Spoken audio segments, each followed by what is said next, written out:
We are on our way to Weird Stuff. My friend is going out of business. He has some stuff left in his shop. We're going to see if we can take some stuff out and sell it for him at the auction. On the road again. That's all I get without a copyright flag.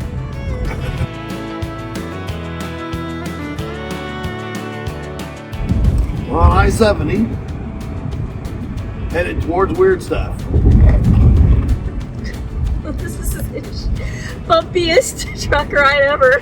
It's a big borrowed diesel. The We're nice thing is, it can pull your house off the foundation. Unfortunately, you trade some comfort for that kind of power.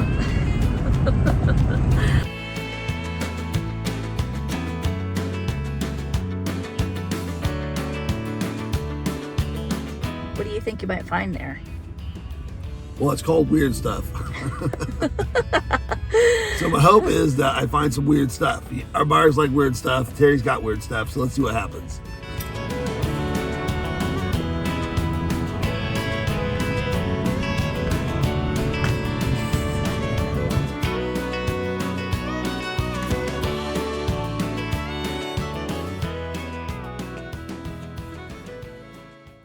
Terry, how long have you been doing this? My first shop, 1971. Okay. Yeah, Kansas City, Kansas, called the Junk Store. I was 17 years old. Do you remember the first collectible that you bought? Still have it. It's a Jean Harlow lamp, her head. And I've owned it. Most stuff, if I walk through my house, I can't tell you any one item that I've had forever, except that lamp. And I had it when I was 16 or 17. Cool piece. Weird Stuff. How did it get its name? The first shop was the Junk Store. Second shop was Rags Vintage Clothing at 47th and Troost.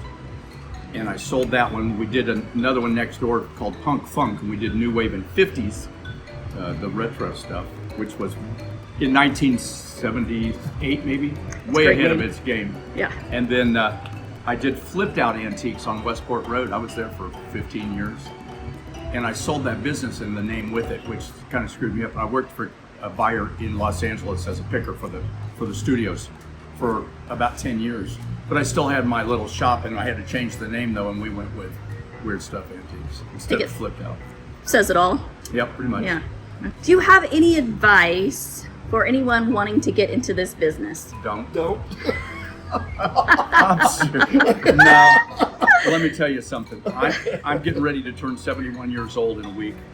And the only reason I can tell you is because I enjoy what I do. I get to buy fun stuff for a living. I mean, so that's okay. And it's got harder and harder to find cool stuff because of the TV shows and the internet and blah, blah, blah.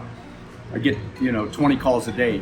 Hey, Terry, we've got a sign for sale. What do you want for it? Well, American Pickers just paid $1,000 for it. That's what we want. I go, here's their phone number. Good luck. Yeah. And so then they'll call me back and be realistic. I mean, thank God. Welcome to my world. One of my all-time favorite things I ever bought back when I was a kid, because Terry and I have known each other since I was at least 11 or 12, maybe 13, but a long time.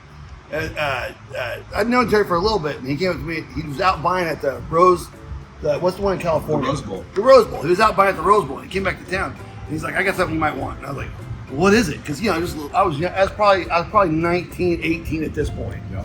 And Terry said, "I got something at the Rose Bowl you want." I'm like, "What is it?" I got out there, and he had a whole stack of Simpsons animation cells from the first season. And I was like, how many can I buy? And they were cheap because no one cared back then. It wasn't even a thing. And I think about it every once in a while. It was Millhouse in front of the bus, wriggling the kids in. And I bought several of them. Man, what are they worth now? The guy worked for the studios, and he dug them out of the dumpster. They threw them away, and I bought him from him for $5 a piece, and I had stacks. And I was getting $50 to $100 a piece for them. I don't know what they're worth now. We had all the original sketches behind it on paper. They were from the first season. Though. Yeah. They were like the rarest ones. It was the first season stuff. Amazing find. It was amazing cool. I don't have any of them left. I wish. I've got a bunch of cartoons. Any of them left, Terry? I have any of them left. I do still have the very first collectible I ever bought, though. What was it? When I was 13, I was 12 years old in the Westport flea market. Not the Westport, but the one on the other side of what it was called. The Waldo flea market, is that what it was? Waldo. The one where you walked up, you walked in, kind of walked the Waldo flea market, yeah. I was probably 12 years old, 13 years old, and there was a Popeye, one of those rubber It's the 70s when I remember it.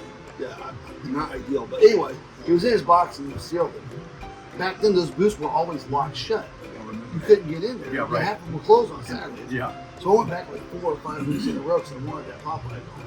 Finally, I got in there one of those weeks and it was in there. And I grabbed that thing and I paid for it. I got home with it. And you need it, and that's who made this. And that Popeye doll, the very first collectible I ever really bought from me, is still on a shelf in my house.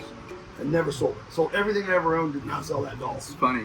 Funny what you keep, what your priorities are. It's not worth anything. No. It's like a $40 thing. I'm just in love. Oh man. I've You sold know- so much cool stuff over the years though. And so we were gonna just keep the car locked because I love the cars. I mean, and they've got harder and harder to find too. You know, That's at least awesome. affordable. Well, the projects have gotten worse too. Like you get a project car before, and it was a dual project. They've Now sat in they've their sat deck. for another decade. Yeah, they're rusted out worse. I've got them all. Come on out. Let me sell you one. Oh my God. But, yeah. So, and we want to do online for my kind of while I'm supposedly being retired. I hate the thought of that, and I hate the thought of doing online. I like to talk to people. I've got stories for days. I don't know what online means. 2 notebooks, spiral notebooks full of stories. And I got another guy that's doing an article on me, a story on me. They did 3 last month. The Star, the Pitch, somebody else. So they're doing another story on me about the neon signs because I was way ahead of the game. And I've got a book, pictures for days. And we used to just go take them off the buildings for free because they were tearing the buildings It was down. coming down. In the Back then it was 70s. salvage. Yeah, it was brutal. So, listen, It this is a redneck town, man. So the labor guys, me and my buddy would go over there and hey, can we buy that stained glass window? Sure. And they drop it on purpose. They hated long hairs. God, we were mad. So my friend had a Scooby-Doo van, no windows. Yeah. We put on little white work suits, put our hair up under our hat, and went over and just started taking signs down. We got away for a week. Friday, the guy comes around the corner and goes, hey, you guys. And I go, and he says, you sign guys, you forgot some around the corner. At that point, we became the sign guys, and they allowed us to be there as long as we had our hair hidden. Yeah, I was telling somebody else. 1970. I was telling one of the girls at the shop yesterday a story about that, what it was like. Because you can't explain what it was like in the 80s and the 90s with what it is now. It's a completely different thing. Kids today will never know what that was like. Yeah. It was a wild, wild west of picking.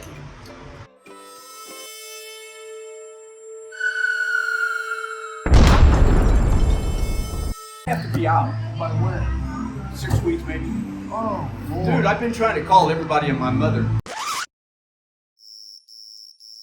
Mm-mm.